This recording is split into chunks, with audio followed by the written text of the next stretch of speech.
Okay, the three O's. Come on! I'm actually excuse. Oh my gosh, nakakadikit to.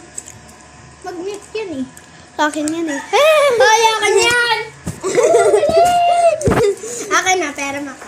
Sinong dalawa? Diba akin na dito ko? Yan. Sino gusto ng tubig? Ilalagay ko sila ng ganito. Ibigay ko sa'yo. Gusto mo tubig? Pag nabasag mo yan, ha? You. Yeah? Okay. Hindi ka nakikinig na naman sa akin. Pinita. I'll give you some tubig. It's cinnamon roll. Mo dun. Nakakabit oh. Can you have clay, please? No.